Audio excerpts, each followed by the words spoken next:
Am I starting? Are you going? I love how we're like ready to go and we got it all planned out. But we never discuss who goes first. I think I went first last time. Okay, I can go first. You go ahead. Welcome to the Novel Universe with Dawn and Ashley, book club buddies who love to read YA fiction. We'll discuss the good, the bad, the ugly, and oh my gosh, we need to talk about this right now. I'm Dawn, the criticizer of books. And I'm Ashley, the fantasy architect. So grab something sweet or salty and join our universe.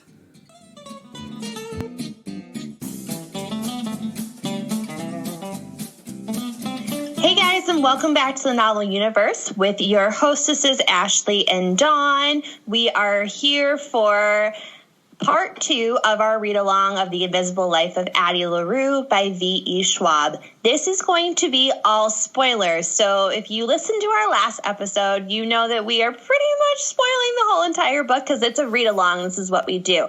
So we're trying to give you guys that book club type feel. So if you have not read this book, feel free to hop on out. If you are going to read this book and you kind of want to see where we're at in our read-along, keep listening or read it and then come back and listen because we want to hear what you have to say.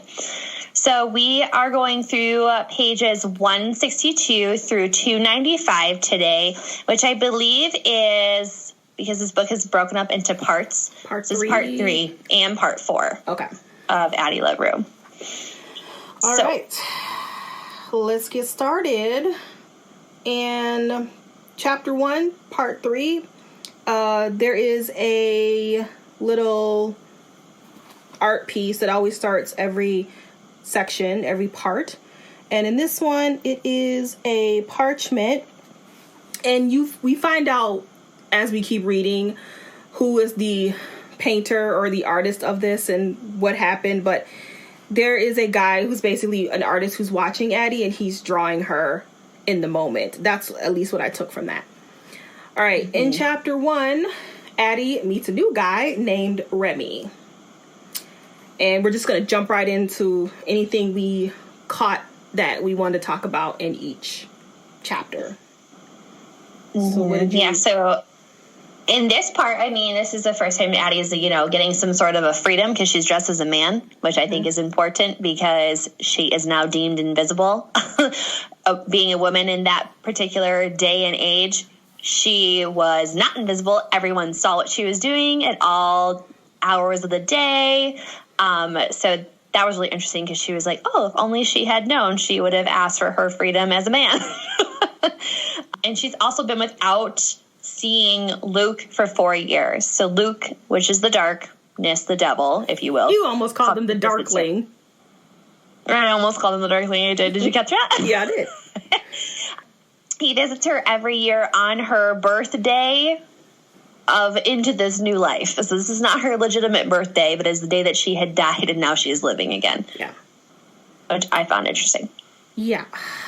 I noted that I think Remy was very impactful in her life. I think he started her into the love of literature, because he was really into philosophers and literature. He didn't teach her how to read, but he made her want to learn how to read, because up until this point, she's illiterate.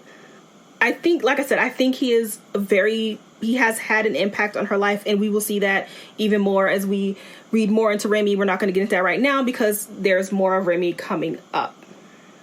Mm-hmm. And I also want to note that she met Remy on her anniversary with Luke. So instead of Luke being there, it was Remy. And I think that was important to her because she looked forward to seeing Luke on their birthday and he wasn't there. But now Remy is. So she's like, oh, okay. So, I don't know. Yeah. Okay. Chapter 2. What do I have here? Everyone who's had a good effect. Okay. Yeah, I don't even know what happens in chapter 2. I didn't write it down. All right. What was some important things that happened in chapter 2? I'm on top of things. Okay, so it's this is the start of Addie and Henry's first date. Okay. So they have their first date, and it goes into chapter 3 as well. The only thing I had in chapter 2 is every person Addie meets, they always talk about how they miss the stars, they love stars. And Luke is the only person who says, and he says it here, I would rather see clouds blot out the stars. So he's the only one who doesn't like the stars. Everybody else loves the stars. And of course, the stars is the little constellation of freckles on her face. So that's the only thing I took note of in chapter 2. In chapter 3, they officially go on their first date. Mm-hmm. And what you got for this chapter? Anything?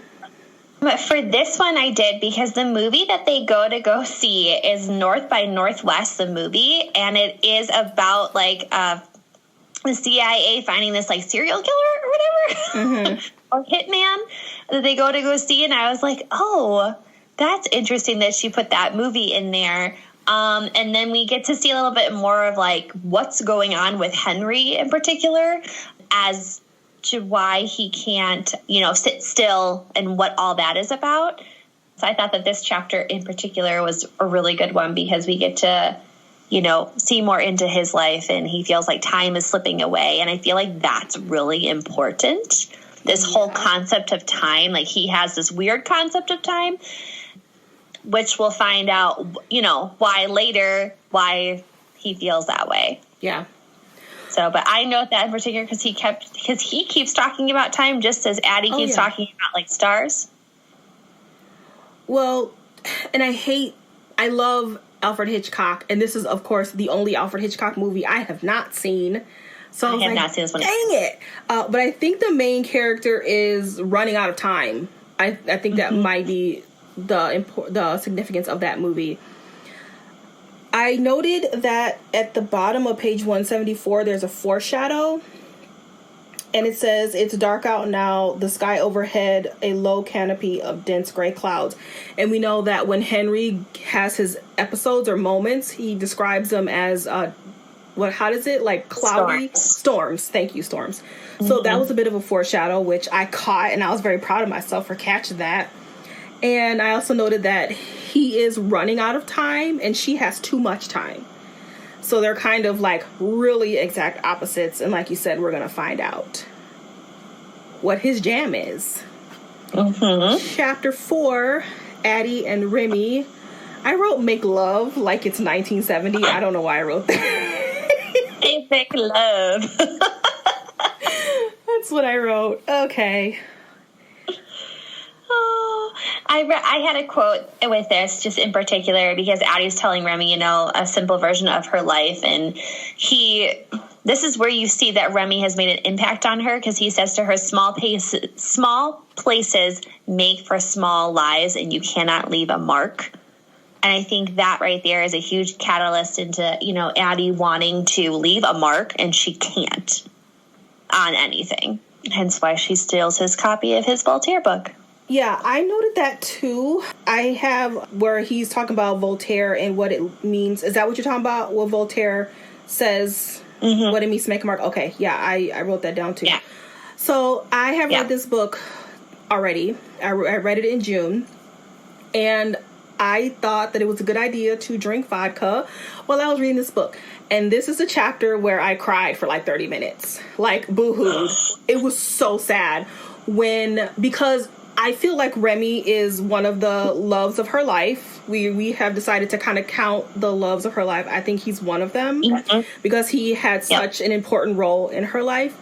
And when he woke up in the middle of the night and he gave her money, I just couldn't take it anymore. I just broke down.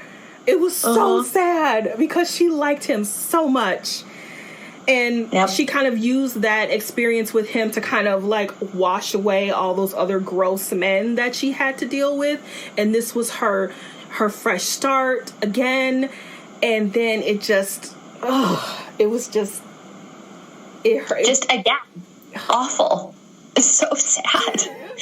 I read it and I was like, no, I know it's going to happen. You know it. Point. You know. He is going to wake up and not remember why he is with her. And it is so sad. It's so sad because Remy was the first guy, in my opinion, that actually made her feel worthy and loved and accepted and enough, right? This whole thing. And then he pays her money like she's a whore. It's so sad. Just all this stuff. It was sad. That part was sad.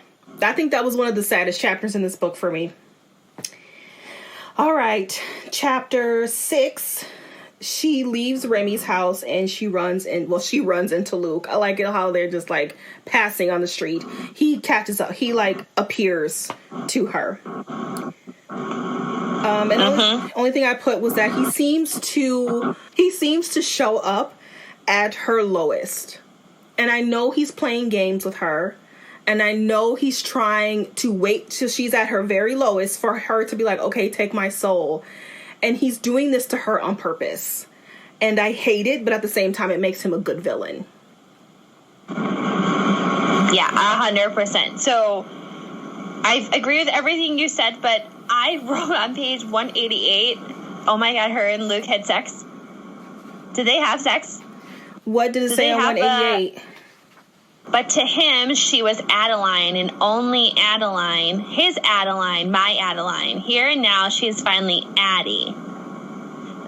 And so, because before that, it was just like, I feel like they were together. I'm not going to tell you. Clearly, it's not in this section. It's not in this section with whether they were together or not. There are hints. Yeah. There are hints. There is some allusion to this being a true statement, but I was like, okay, yeah, because then when they're on the bed for an instant, only an instant, she is somewhere else, when else, the darkness folding itself around her, a name whispered, a bear against her skin. But to him, she was Adeline. I'm like, oh my gosh, no. Because Luke only calls her Adeline. Oh, I he's the only one that knows her name. That, okay. I don't know what I was thinking. Yeah, that would be the darkness. That would be the darkness. That's all I had for that chapter. Same. All right, so chapter 7 is the day after her and Henry, right? Mm-hmm. Yep, okay. They had sex, by the way, guys. Yeah. No, they made love. No, because it's 1972. That's... I didn't have anything. Just that he said highlighted... Oh, sorry, go ahead. Only thing I noted was that he said he was Jewish. Which I thought was weird. Yeah. So, I noted the fact that she can't put on her father's ring that he made her because Luke will find her. Like, she won't put the ring on. And I was like, oh, because, I mean, like, she freaks out that, you know, Henry found it. And so she tries to grab it away and ends up, like, pinching herself. But her finger is not entirely on the ring. So she's like, it's okay. He can't find me, like, because I didn't put the ring on. Oh, I missed that. I mean, I remember that moment. I just thought it was a, like, ew, don't touch it. It's tainted. I didn't realize it was a he'll find me thing. Okay. Page 194 is where that is. And then I also noted that Henry has a Star of David pendant that's missing its chain, which I found interesting because yet again that notes that he's Jewish. But both of those things, you know, because they both have these items that should have worn away long ago, and they have not. They've stayed intact. Okay. All right, chapter 8 is Bee's dinner party. I got nothing. Yeah, I didn't put anything. All right, chapter 9 is the anniversary of Madame Jeffrey. I know I'm saying that wrong. Madame Griffin, it's whatever. Okay. Salon. And this is where the intro of chapter or part 3 comes in. The artist. She's waiting for this woman so that she can get into this party. And so in this part, I have that, you know, Addie is faced with Luke yet again, because it's the anniversary of her birth date here. I put that she calls her curse a gift for the first time instead of a curse.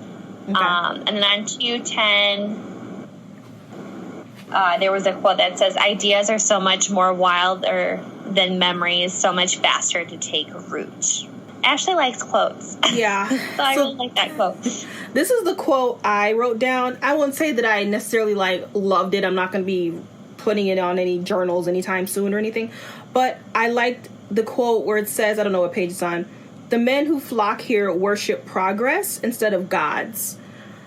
So we've seen when Addie was in the early 1700s, when she was a kid, men, religion and God was important to them, and now she's in Paris.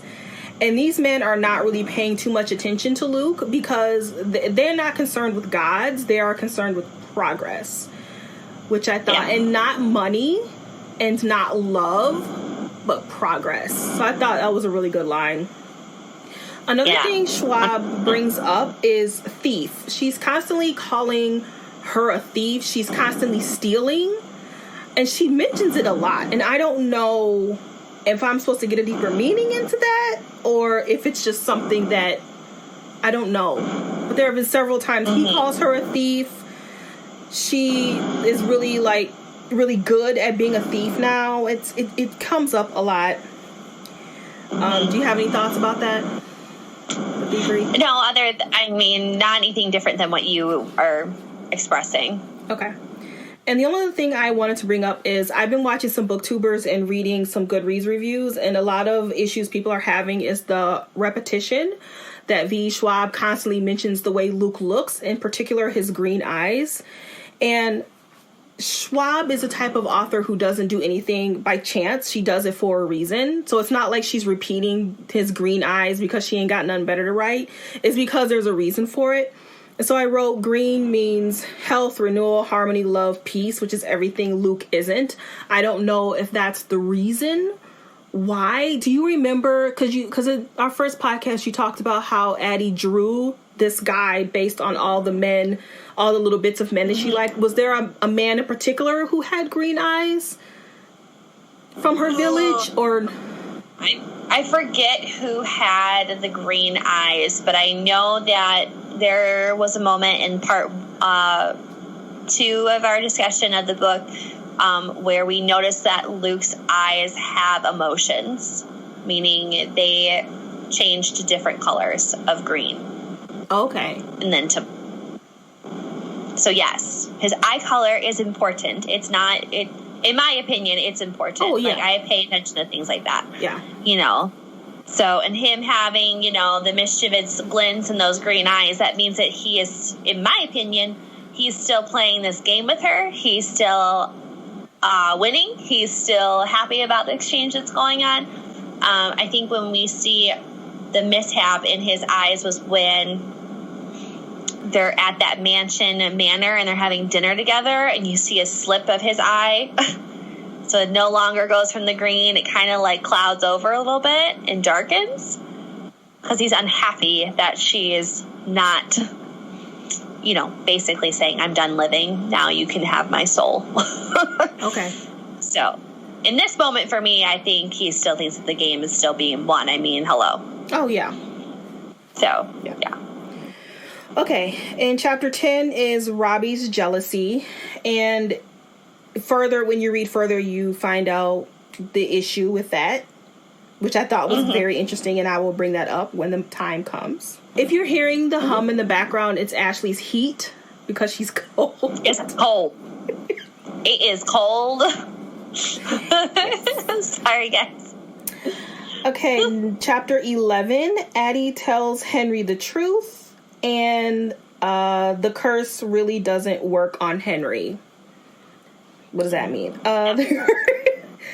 She can tell, because up until this point, she cannot tell anything about herself to people. She can't physically say it. But to Henry, she can. So, yeah. I applauded her sense of vulnerability in this moment because she took a chance to tell Henry the truth in just hopes that maybe for once she could say everything that she was thinking and not be forgettable. And so, of course, I literally wrote down, I was like, oh my gosh, she tells him the truth. Okay. Chapter 12. Addie returns to Vion 50 years later. So sad. Yeah. I didn't have so anything. sad. No, I don't have anything else. It's just like, just sad. Yeah.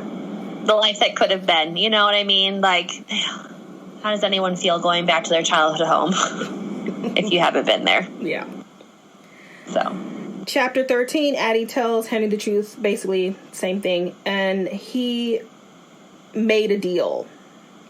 So he drops the bomb. Yeah. This is where he tells her he made a deal with the devil, right? Because she was like, yup. Yeah. Yup. I was like, what? Yeah, so how did you feel about that? Where I stopped reading. How'd you feel about that? So in that, I knew. So like, if you guys listened to our previous podcast, I had some theories before, and I actually went back and like read through my theories, and 2 of my theories have been answered, which I found to be quite proud of myself, because I was like, he is connected to the darkness somehow. You just wait and see. And sure enough, it's because he's made a deal as well. There is a loophole. There is a loophole here. And so of course, to me, it made sense. I wasn't angry in this moment that he also made a deal, because as we read later on, his deal is not the same as Addie's deal. No. Which I liked. I would have had an issue if their deals were the same, but they're not. They're completely different. Yet again, when you make a wish, people, make sure you're very specific. Because, like, that's really going to happen. Yeah, you know, I have my fairy godmother on standby, so she's ready. All right. Then we move on to part 4. Part 4, and this one, once again, opens with a piece of art. And this is where we learn that most of this part is going to be about Henry. His sister has made an art piece with holes in a human heart. And then we're just going to roll right into part 4, chapter 1. This is where we learn that Henry proposed to his dancer girlfriend, and she turned him down. Ugh. So sad. Yes. Go ahead. Did you have anything important? So I did note, because I mentioned the scar in our first discussion of this book, and yet again, the scar was brought up again. But the scar is because he broke the glass. He fell on a broken piece of glass, and that's also where he signed his deal with the darkness. So it's a 2-for-1 scar. Twofer. It's a twofer. But I caught it. Yeah, no, I liked it, because when I was reading through the picture, because I was really taking in that moment there, Strauss is how you say the name. Muriel, his sister, did not specify which member of her family was paired with which piece, but insisted that Open to Love was designed as a homage to the exhaustions of serial monogamy and a testament to the dangers of unbalanced affection. And I thought that was a huge spoiler if you caught on to it. Spoiler - foreshadow. I read that sentence over and over again because I'm trying to break down all the pretentiousness of it. Oh God, this girl's a piece of work. Okay, so an homage to the exhaustion of serial monogamy. So that's not the foreshadow you're talking about, right? Okay. I'm talking about the bottom part. And a testament to the dangers of unbalanced affection. So, like, he loved his fiance more, or his girlfriend more, than she loved him? Okay. Yeah.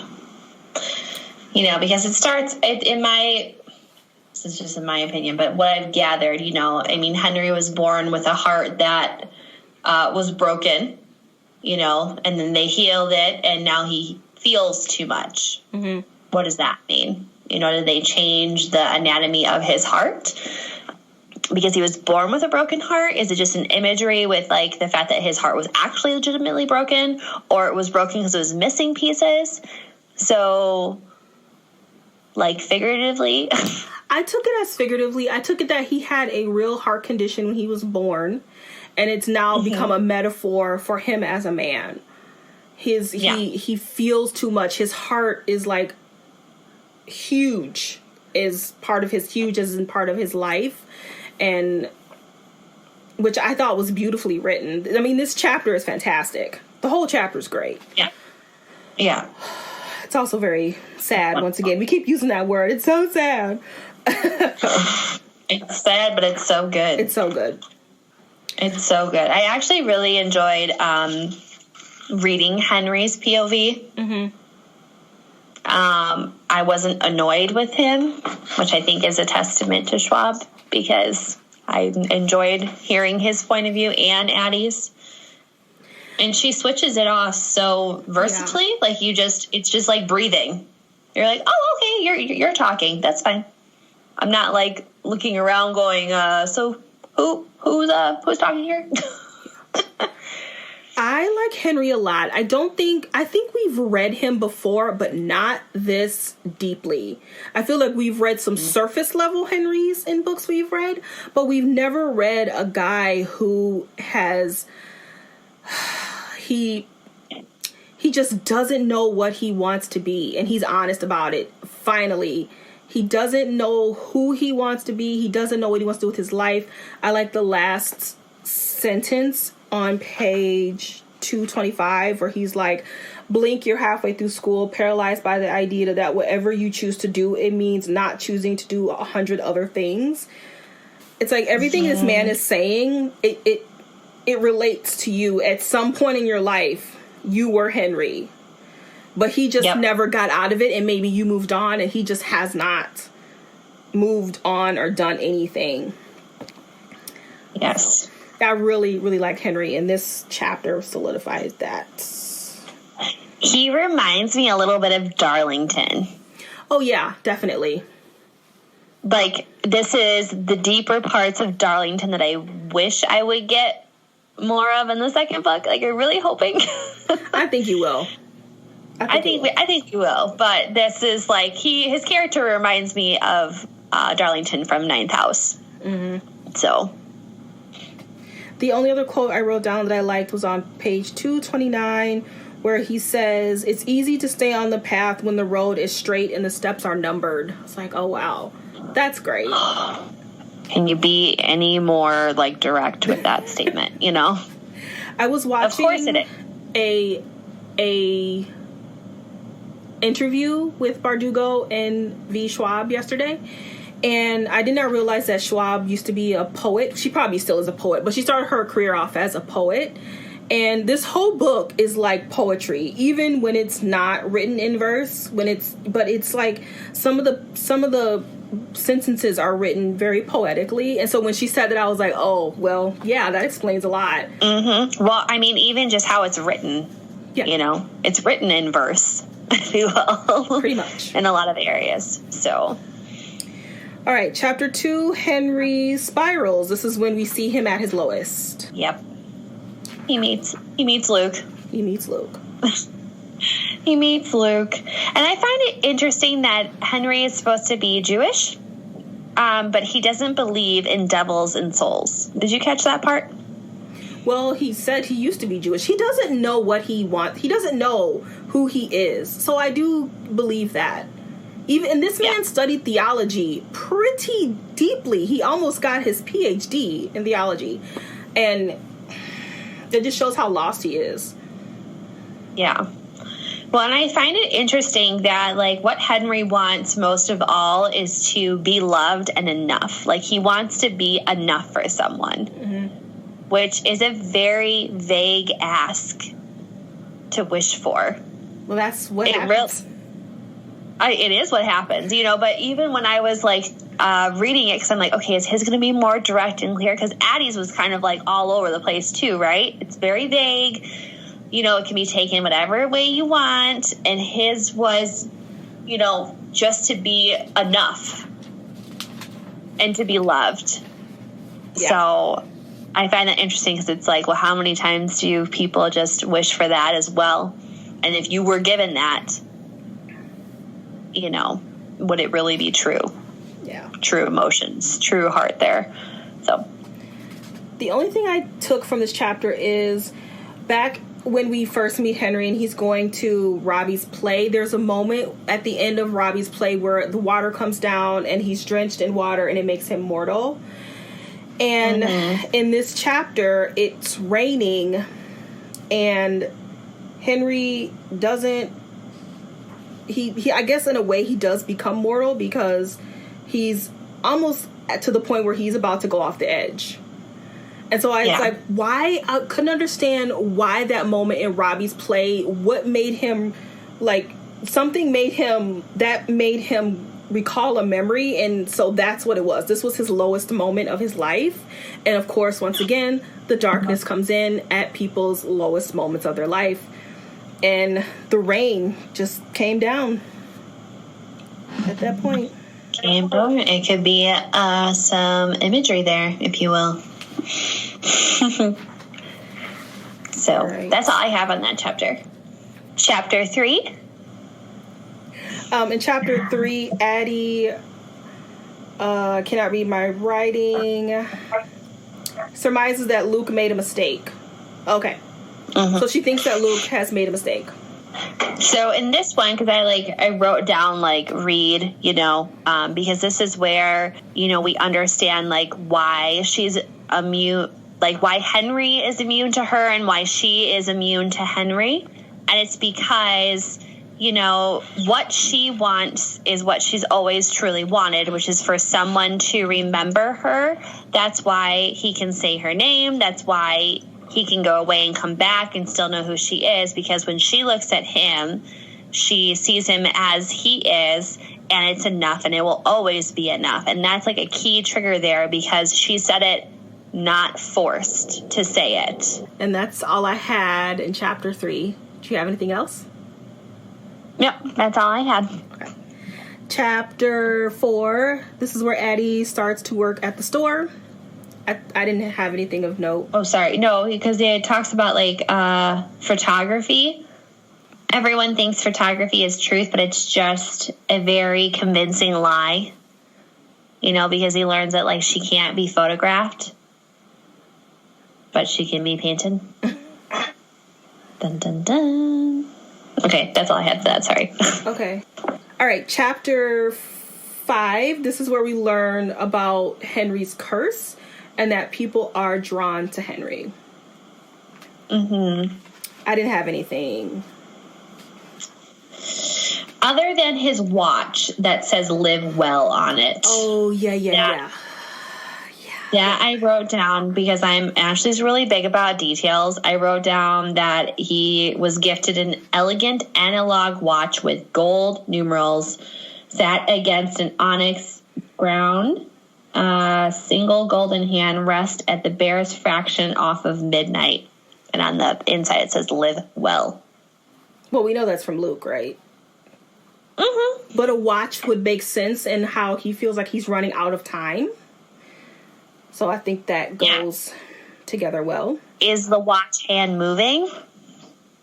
Well, when girl, what's her name? Addie, when she sees it, it's not working, right? Maybe. I can't remember, but I think it's not working. It might be. Yeah, it might not be. Okay. Oh, and Muriel calls Henry her little storm cloud, which I found very pivotal. She's, the artist in the family, and she is calling Henry her storm cloud. She's being a bitch. And then she says, don't let it get too dark in here. Yeah. Ugh. Chapter 6, B doesn't remember Addie from the party, but she keeps saying the same thing, and we find out why. That part is very repetitive. Yeah. Well, there's a reason why, and we find out later. Chapter 7, Henry snorts coke at a bar and realizes people are suddenly drawn to him. So now he's really... it's so weird that this guy is a drunk, that he suffers from depression, because when you first meet him, he doesn't seem like that at all. And now we're meeting him 6 months prior, and he is, yeah.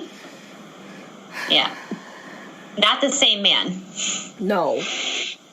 I don't know if by the time Addie met him it's been 6 months and he's kind of just like used to it, or he's just kind of resigned himself to the fact. I don't know what was going on in his life. Well, we do, because it catches up, but whatever. All right, chapter 8. So this is when B sees Addie in 3 different portraits in 3 different time periods. And that's why she keeps repeating the same. Yeah, and I found it interesting because it says on the Italian one, it's the one that's written in Italian, I took the stars to bed. The one that's written in French is the siren, which is 50 years, like, present. And then the last one is the constellation. At first it seems like B does not, like, everybody else gets this cloudy thing over film over their eye when they see Henry, and then they change. But B doesn't seem to do that. And I was like, that's weird. And neither does Addie. They're the only 2 people that don't change when they see him. Even Robbie does. And I had a theory, but my theory was wrong because it's confirmed later on in the book. But yeah, so we'll just move on because it'll come up then. Yeah. Chapter 9, Henry tells Addie about the paintings that B saw, and this is when he starts to fall in love with her. Yeah. I just wrote down Addie was leaving her mark through art, and she didn't even realize it. I think she did, though. Because she knew that guy was painting her. But I don't think she thought that it was going to last, because everything has been taken away from her. So it's kind of like an eye-opener, like, oh, like, I actually have been leaving my mark all over the place, and not realizing it. Okay, chapter 10, Henry goes home and feels love, quote-unquote, for the first time. Oh, it's just so bad. It's bad. So bad. I wrote down the names that were given to each of the children. David, his oldest brother, is called the Pillar. Muriel is called the Tornado. And Henry is called the Ghost. Which I was like, well, that attests to each of their characteristics, like, throughout this whole story here. But I just thought it was interesting. Okay, chapter 11. Yeah, I was like, didn't I say chapter 11 again? We're a different part. They go to the artifact exhibit. I do have something here. It ends with them going into the memory, and they both are eager to discover what waits beyond. I think up until this point, Addie kind of knew what her future was, not much. And Henry, he's feeling like he's running out of time, and he doesn't seem to want time to go. But for the first time, they want to discover what's going to happen beyond the future. So that's what I put in that chapter. Then in chapter 12, the spell makes him feel enough, Henry, because he says it. And, okay, I didn't write down what was in that chapter. My bad.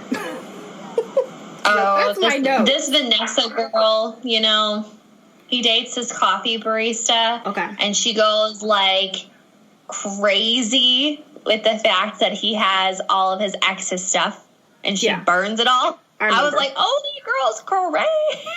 Well, yeah, I mean, but that is what the downside of Henry's curse is. He's starting to see the downside of it. Because they become obsessed. It's an obsession. Like, I cannot tell you how many times she was like, but you didn't call me. Are you going to call me? You promise? Just all of this. I'm like, oh, my goodness. It makes you think of, like, Vampire Diaries when they're, like, compelled. Yeah. That's what it feels like. I put that I wonder if Henry was the Vanessa in the relationship with Tabitha, because Vanessa, and this is what the curse does, it makes people see what they want to see in Henry. And in Tabitha, he kind of saw what he wanted to see in her, but for Tabitha, he wasn't enough. And so now Henry is the Tabitha, where he's just like, whoa, whoa, whoa, you're going too fast. This is not what I want. And it was kind of like a mirror there. I don't know, maybe I'm reading a little bit too much into it. But. Okay, chapter 8 is B, Robbie, and Henry's movie night. And this was a really good chapter, I thought. Chapter 13? 13. Sorry. Yeah, this was a very interesting chapter because, you know, we finally see into Robbie and Henry's relationship and just kind of how this trio of friends work a little bit more. But that's really all I... it was a good chapter, though. Yeah. I love that I don't document what I'm talking about. That's my favorite. I have here, I don't know where this is, but so remember in the end of our last podcast, we were talking about what does nothing more and nothing else mean? What does that mean? And I think it may have been confirmed in this chapter because Robbie tells him he doesn't know who he is, so he couldn't see anything. Wait, no. Robbie is telling him that... What did he tell him? It says that you were different. We weren't a fit. No, there was more. No, it's that part where, yeah, because it says, I wanted you to be happy, and Robbie shakes his head. It can't just be about the other person. You have to be someone, too. You have to know who you are. Back then, you didn't. He smiles, but now you do. But that's just it. He doesn't. Yeah, and that's he has the part. No idea who he is. That's the part right there. And Robbie is seeing what he wants to see, obviously. He wasn't getting what he wanted out of Henry when they were dating, and that's why they broke up. And now he finally sees it because he's glamored, essentially. And when he says, you have to be someone too. Henry has been walking around being nothing. And I think that's why Addie couldn't see anything else, because there's nothing there. He doesn't know who he is. So there was nothing for her to see. I think that's what that meant. And I liked that when Robbie says to him, it can't just be about the other person. And once again, I think that's a callback to Tabitha. You can't just live your life for other people. You have to, but I don't think Henry knows how to be anything, because he doesn't feel like he's anything. I don't think he knows how. And so he just puts all his energy into other people. A ghost. Yeah. Exactly. Yeah. Exactly. He's a ghost in his own his own home. I mean, his brother and sister are these two tidal waves, if you will, constantly at, you know, look what I did, look at me, you know, and he's just kind of floating like a wraith in the background because he doesn't really know what he wants for himself. I mean, same thing with Addie. She didn't really know what she wanted for herself other than she didn't want that life. Yeah. You know, she didn't want to live in the same parameter of like, well, this is the 10 meter that I get in the ground. Okay. Like, that's where I'm going to die one day, you know, and Henry just, I don't think Henry knew how to live past someone else, you know, like just that other person being his everything. I mean, he obviously loved too much, and he was so well invested in that other person that he kind of lost sight of himself and who he was. Yeah. And Robbie and they have been the only two people that know genuinely when he's happy. And she comments on that in the next few chapters where she's like, this is the first time I've actually seen you smile. You know, and with Tabitha, she had talked about how you've never smiled with her. You weren't genuinely happy. Which I found interesting because it's okay, there's only two people that have been able to see who he actually is as a person. Yeah. And now three. Okay, chapter 14, he sees Tabitha and he basically just lets her go. He moves on. Yep. That's all I have. Chapter 15, I just wrote love chapter. What the hell does that mean? I said, they're cute. They're finding solace in one another, you know. And he does keep mentioning time is speeding up and passing by, and I think has something to do with the watch. Yeah, that's what I'm saying. Yeah. I think that watch is moving. It's moving.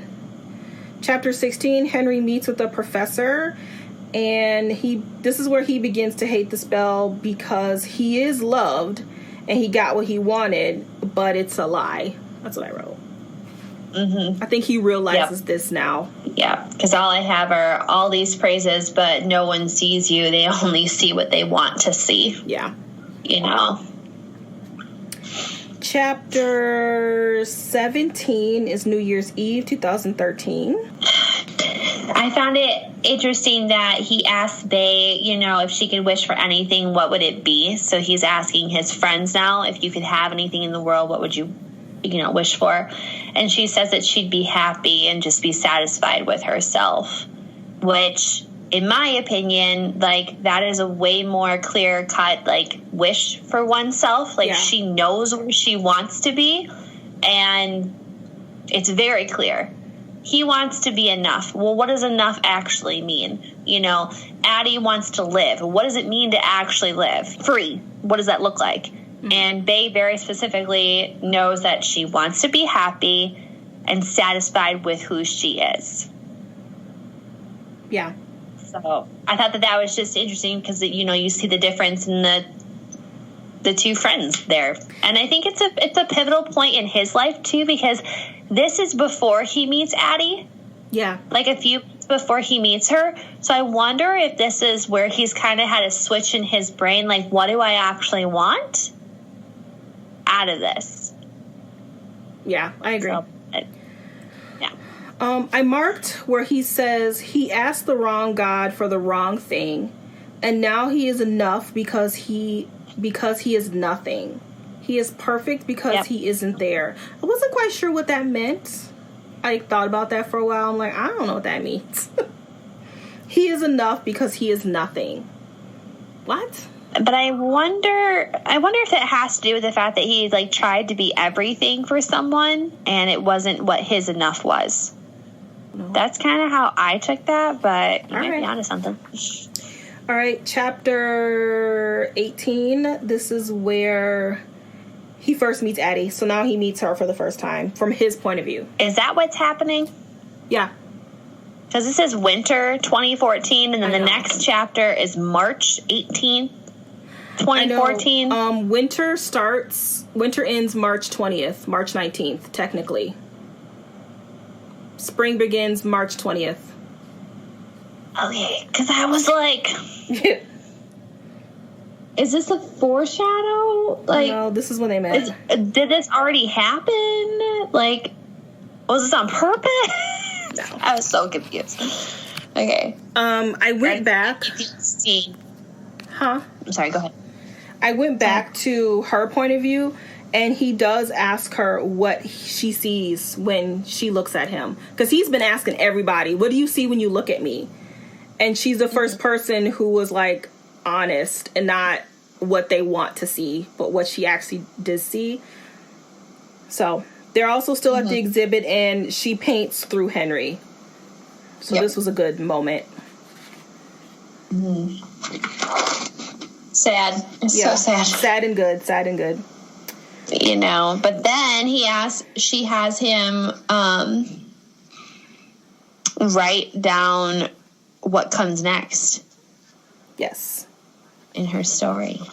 So that's when I was like, is that... Because remember, once again, in our first podcast, we were like, he's the story keeper and she's the storyteller or something like that. So is this why he's the story keeper? He's keeping her story? Well, he's kind of telling her story.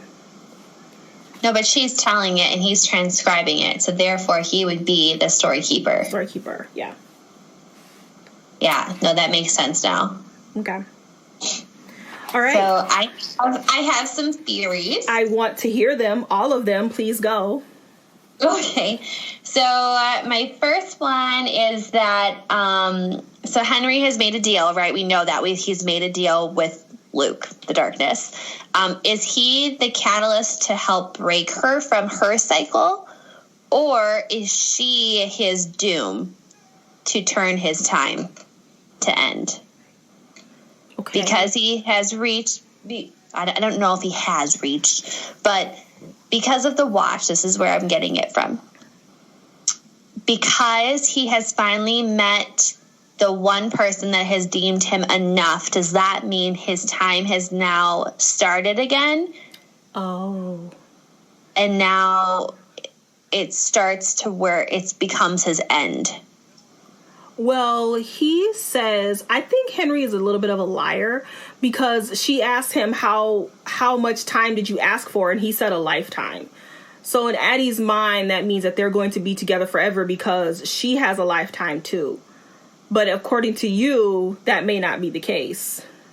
I don't recall him asking for a lifetime. No, he doesn't. I looked. He tells Addie he said a lifetime. We don't hear that conversation with him in the darkness. This is what he tells her. But he leaves things out. Okay. He's not exactly the honest person in the world. Because she says she asked for a lifetime. Those words came out of her mouth. Because he said, how much time did you ask for? Oh, was I reading the wrong thing? Yeah, I think so. My bad. It won't be the first time I messed up. It won't be the first time. Do you have any other predictions? Yeah. I'll go back and look. Do you have any other predictions? Yeah, because it's towards the beginning of our section. Okay, so then my next one is, Henry will write her story. And then I want to know how long is his deal for, and what is the watch significance, which we talked about. I think his time is ending. I really do. I feel like that's why. Okay. And what's with the Star of David reference? That's just getting me, because that was not answered. Well, that's just what Jewish people wear. I was trying to look for the part where he tells her, or she tells him, that they have a lifetime. Okay, yes. It's on page 237. I was close. Okay. He said, or she... Oh, no, he does. He says, right. I have a lifetime, right? Yes. Yeah. Okay. I missed that. Okay, no. That makes me upset now. All right. When you made your deal, how long did you make it for? A lifetime. He hesitates and looks at the ceiling instead of at her. A lifetime, he says, and it is not a lie, but a shadow crosses Addie's face. And he agreed. He nods, pulls her back against him, exhausted by everything he said, everything he hasn't. And everything he hasn't, a lifetime, she whispers. And the words hang in between them in the dark. All right. Well, thank you for joining us for this section of The Invisible Life of Addie LaRue. Next week, we will be discussing basically here to the end of the book, all the good bits that I already know what happens, and Ashley doesn't. So I don't. You're going to hear me squeal. Yeah. I'm actually liking it better the second time around. I really like these two parts right here. So hopefully I will like it better than the first time I read it. But you have to listen to find out if Dawn does like it better than the first time. And until then, we will catch you in the next podcast. Bye-bye.